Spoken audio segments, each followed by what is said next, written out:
welcome back. My name's Gareth Dyke from TopEdit Author Services. This is presentation number 2 in our peer review training series. We're going to talk in this session about your role as a peer reviewer. Should you be lucky enough or unlucky enough, depending on your point of view, to be asked and accept to perform peer review for an academic journal. And we'll talk later in our training series in more detail about how you can do this, how you can effectively perform a peer review. Today, what your role is as a reviewer is important, because when you do peer review for a journal, you've got some core responsibilities to conduct a fair and balanced assessment of a colleague's work and to assess its suitability for publication in a particular journal. Your view, of course, is communicated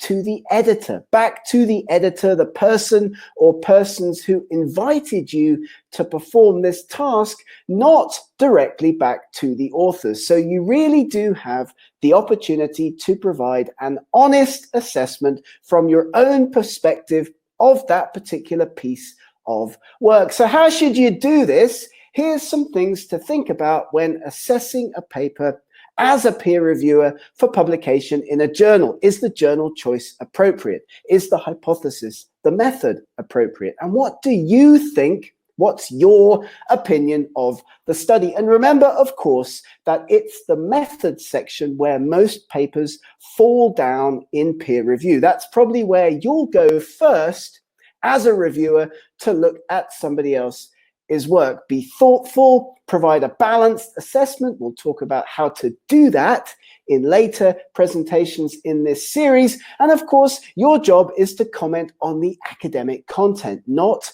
the writing. Don't act as a language editor.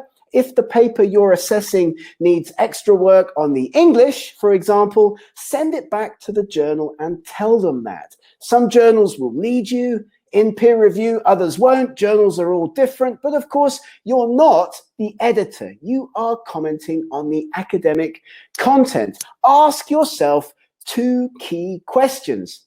Is this issue, the question that this paper addresses, important and interesting, or is it trivial in your opinion? And secondly, are the methods appropriate? Read the paper in 3 distinct ways as somebody else in the field to understand the content and the focus of the work, as a competitor, but remaining balanced, of course, very hard to do, and as a colleague to help those authors understand the quality of the work. That's your role as a peer reviewer, to provide a fair and balanced set of comments on somebody else's submission to an academic journal. Thank you so much for listening.